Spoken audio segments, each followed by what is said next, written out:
What's up, folks? Welcome back to another episode of the PR Bunker podcast. I am your host, Don Martelli. Today, it's about communications, farming, AI, oh my. I'm not joking. We're talking about farms. We're talking about farming and communications, the blend of what has been a forever job, using the land to grow crops. But we're also talking about communications and technology and the latest advancement in communications and telling stories. Proud today to be interviewing Christina Villa, who's the co-founder of the Farmers Land Trust. Incredible story, personal story about how she came to this particular part in her life to become this co-founder, this incredible organization that is working around the country to support and build the farmland commons movement as it takes root in communities across the country. So tune in to the PR Bunker podcast and learn a little bit about farming, communications, technology, and the blending of all this into one nice little neat podcast. Enjoy it. See ya. Excited for the conversation today. Talking to my new friend, Christina Villa from the Farmers Land Trust, the Farmers Land Trust. An incredible story as we get into this. I met her through a mutual connection as I was looking for potential connections in the nonprofit space in a variety of ways, and ended up talking to this young, talented woman, and her story is different, incredible, eclectic, and the work that they do at the Farmers Land Trust is just different. It's a great story that I had to get her on this podcast, tell the story, talk about communications, talk about nonprofit, talk about farming, and all of that stuff into a blender. So, Christina, thank you for joining me on the PR Bunker podcast. Yeah, sure. Thank you. So, I have been in active agriculture for about 12 or 13 years now. And my husband and I steward 70 acres of land. We grow vegetables using organic and biodynamic methods and sell to restaurants and grocery stores and in bulk to CSAs. And we also have a herd of cows. And I am the co-executive director and co-founder of the Farmers Land Trust. And really how I got to this work is from being a young beginning farmer who could not afford land and also that struggled with land access, security, and tenure. And also from seeing and knowing and loving and caring about so many aging farmers who I saw struggling with how they were going to transition their land to the next generation, how they were going to exit comfortably to support their retirement and really wanting to find a way to help bridge that gap.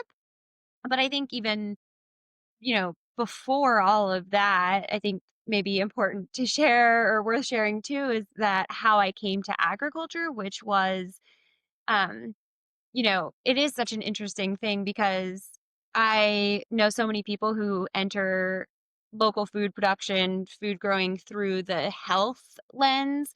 But for me, it was more about food paradigm, food access, and food security as someone who grew up in an impoverished urban area without access to food. And as a young person, I struggled with where our next meal was going to come from. And so I think I just grew up being very interested and focused on food.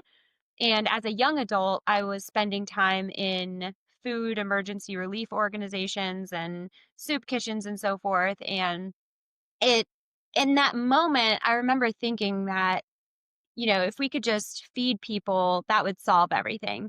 And so I started that journey with like, okay, let's go to those emergency food relief organizations and feed people. And then from there, it was like, oh, wait, getting the food is so hard. And this food that we're giving them is not nutritious, it's not healthy.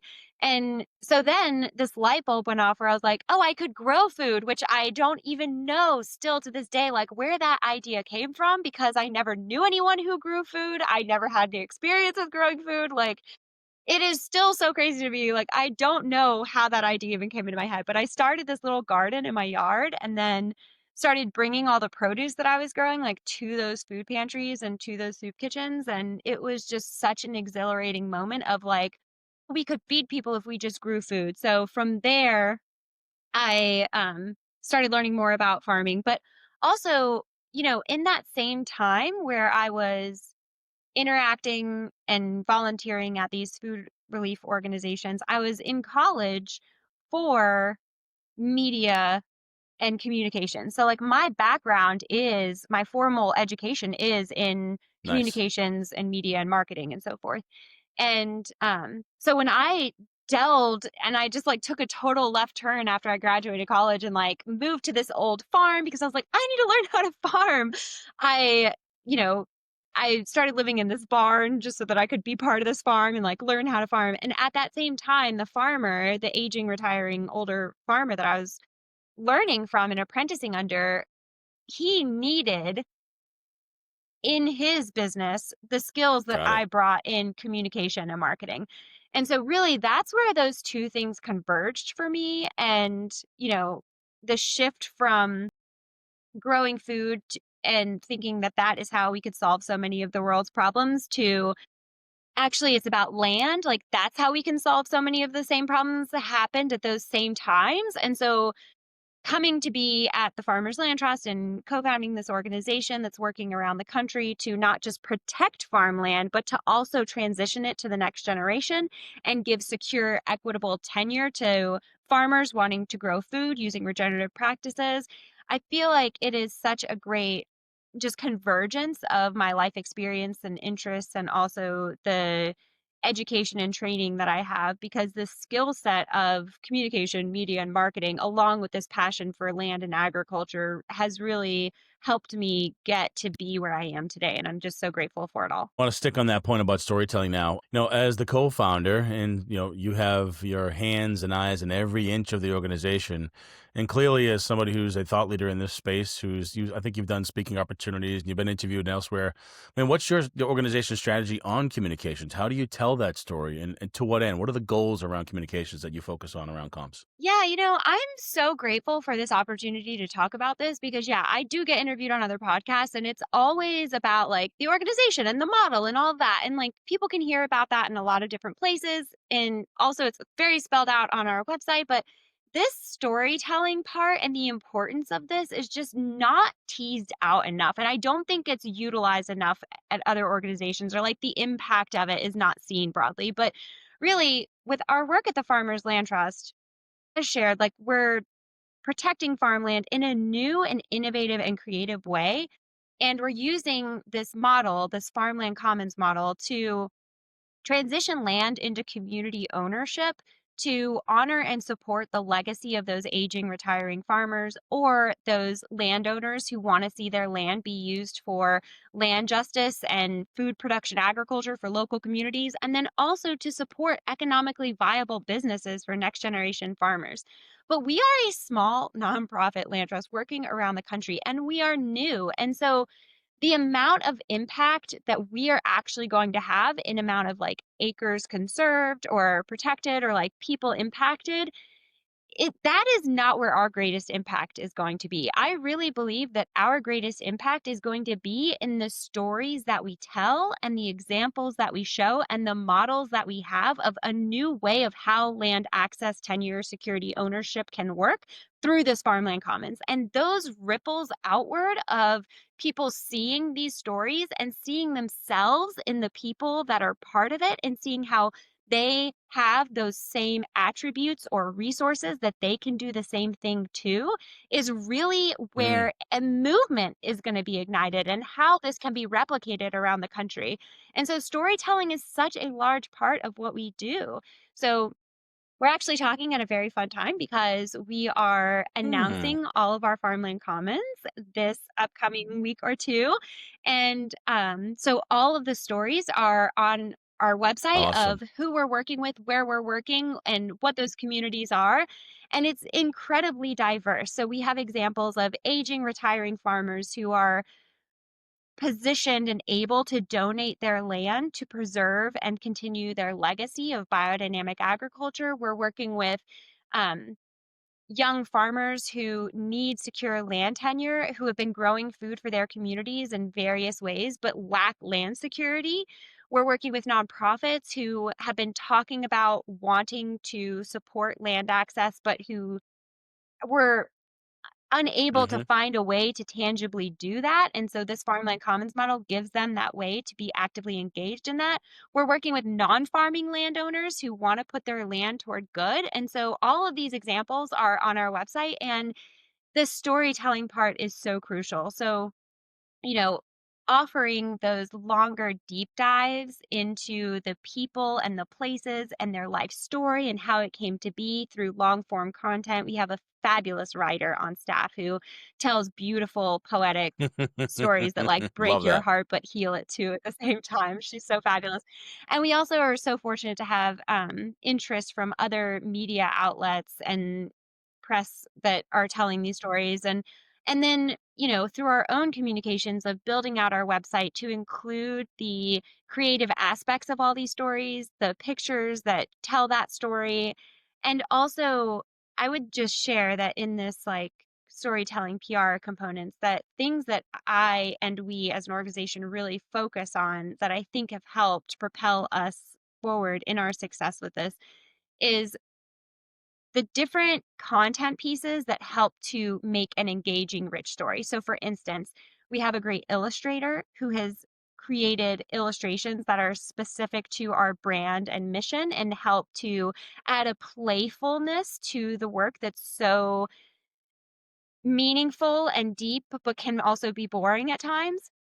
And we also focus on our newsletter content and social media. Hmm. Social media gets such a bad rap, but it is such a great tool. It's free and it's such a great tool to really help people identify with you as an organization and to learn who you are as what your vision is, what your mission is, what your principles are, the areas that you're focused on, where you stand on certain issues, and what you're trying to do day to day. And that audience then becomes that donor base that supports you in the work and also becomes your team that you're working with. So I cannot talk highly enough about how important it is for us as an organization and other organizations too to focus Mm. more on that social media aspect. And yeah, just that content creation and storytelling piece is so important in furthering our mission and our work, and I see that be true for other nonprofits. Talked about like impact, right? Because storytelling is, you own the story, you craft the narrative, and you eloquently described the visual elements, the language being used, so all these things putting into a blender, if you will. What's the from your perspective as a leader and co-founder of the organization? What do you hope that storytelling will do for the organization? Is it expanding the mission? Is it awareness? Is it fundraising? What are the business attributes that you think storytelling attaches itself to? Yeah, I mean, definitely all of the ones that you just mentioned. I think that the storytelling piece helps to create a larger network of support around these individual land projects and these individual farmland commons. And it creates supporters for that land, for that farmer. And when I say supporters, I mean people who are sure going to donate. I also mean people who will buy from that farm, support that farm, or become their new audience that are engaging with their social media content, subscribe to their newsletter, and those connections that are made then of networking connections that always lead to other Yeah. things of, farm machinery being offered or networked or like opportunities for market increase. Like all of those things end up building a more resilient food system in the places that we work. And so for the specific farmland commons, that storytelling ends up benefiting that community in greater Mm. ways than we can actually, Yep. track I and, hear it. create data for. And, for us as an organization, I would say that that helps Sure. obviously Absolutely. in cultivating donor support when people can see the impact happening. But more importantly, it's that then other people around the country see that they can create these and approach us with land opportunities or community building opportunities on their own. Like they see these stories, they see these models, they're inspired by them, and then they want to do them. And really, what we're after is change in how land is owned and how land is accessed, and whether people reach out to us to work with us directly to do it, or if they just see this model and then use the open source resources available on our website to do it themselves without ever touching it, that would be success, like, and telling these stories is how we're going to see that happen. Awareness. You're building a platform that can be applied. So it's not like you all coming in and fixing, problems. You're providing education, platform awareness, and I love the story arc you've created here is about the transition between the farmers that have been around for probably decades, and young, energetic, spirited, in tune with technology. So take the farming has been around forever, basically. Right now, you're adding these new like AI. You've got social media, all the tools that we now have at our disposal. Imagine if they were around years ago to tell these stories. And where I'm landing is, I always love to ask my folks that join my podcast, like, is there a quintessential a vignette story that just talks about everything that you've all done and the impact you've made? Like, here's Farmer Don who's struggling with this. We helped him with this. Is there any sort of like anecdotes, small stories that just really showcase that the value prop that you all provide to farmers around the country that you want to share? Yeah, thank you so much for all that. I totally would love to answer that Okay, question, but I also sure, heard fire away. something in what you shared that I just want to like go back and touch on because when you talk about like it's not like us just coming in and fixing everything, I think I so appreciate that you recognize that. And when we created the Farmers Land Trust, that was such an important part of the organization that we were creating is that we know that for us to have real impact and create real change on the ground, that we can't be the ones who have to do it all.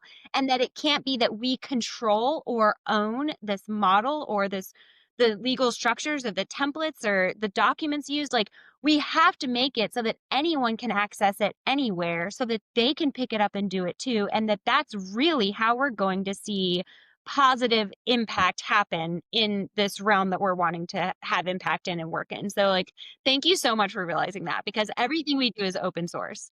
Sure, that all the farmers you have, including yourself, that have learned, struggled, and are at a particular place, you've built community through this organization, right? And community is such a powerful thing that business owners, whether they be in a for-profit, nonprofit, farming, or in the concrete jungle, if you will, community is really important. Finding your people, but also organizations like yours that carry that flag, that can be the beacon of resources and assistance and just a hand on somebody's back. Because I mean, you've gone through this personally, the struggles of folks that are working the land and looking to just put food on the table, and that's a hard thing. Roof over your head, food on the table. We all kind of take for granted, and it's something that I think conversations like this shed a light on the importance of supporting. So if you are in an urban community like Boston, New York, there are ways to support organizations like yours. And so, I guess a follow-up question to that would be, if somebody sees this story and is so compelled to say, man, this is an incredible organization, how can people get involved? And they might be in the most urban community of urban, like New York City, for example, but if they hear this story and they're compelled by it and moved by it, how can people get involved? Yeah, thank you. Definitely thefarmerslandtrust.org is our website, and there are so many resources there that people could dive into from us that we've created, but also that we're sharing from other organizations. All of our social media platforms are linked there, and you could find us on any of your social media, whatever's your favorite. Please connect with us, and we'd love to just stay in touch that way. Definitely donations. We're a nonprofit, so Sure, we rely on absolutely. philanthropic giving for our sustainability, and we would so appreciate that. I think that something that is important to note is that we don't have a minimum or a maximum acreage that we are willing to work with. So in that urban setting, the amount of land needed to really make community impact is very different than the amount of land needed to make Mm, important impact in a rural setting. And so I think something that I've been thinking about lately that seems important to share right here is that people often don't realize how much they have and mm, what they can do with that. And so if you have land or you have things and resources to give, whether that be your personal skills or assets or your financial assets or your land, like you can do so much with so little. And I think that is something that I've really been thinking about lately is that so many people are way more wealthy than they realize or have more to give than they realize and what that they could do with that and how they can be part of a transformative community experience with stepping forward to realize and then take action in that way. what's next for you? What's next for the organization? What's in all the things you do from the being a communicator, the thought leader, content? What's next for the organization, and what do you see in terms of you carrying that story forward? What's next for the organization yourself? Yeah, thank you. So we are, as I shared, launching publicly all of these farmland commons that are in development that we've been working on. And that is a huge step Great. for us. We're very excited to share all of that.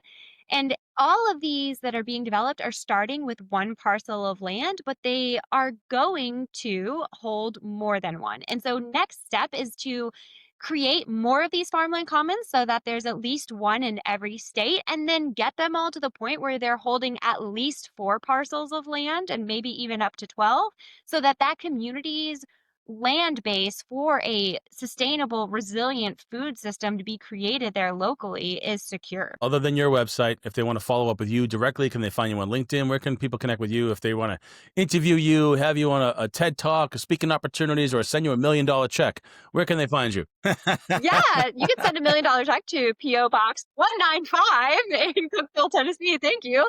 Yeah, but I personally, I'm on LinkedIn and Facebook and Instagram. So Christina Villa, Christina with a K, and Villa V as in Victor, Illa. I love And on that. Instagram, V, it's the one and the only. Love Christina that. Villa. So Well, yeah, that's right. I love it. Well, I love the still energy. one. I love the Okay. contrast between, getting in the dirt, farming, and the speed of communications and technology, and the delta between those two things, and how you've clearly planted that seed, pun intended, to grow into this particular leadership opportunity with your career. I love the trajectory. I love the story.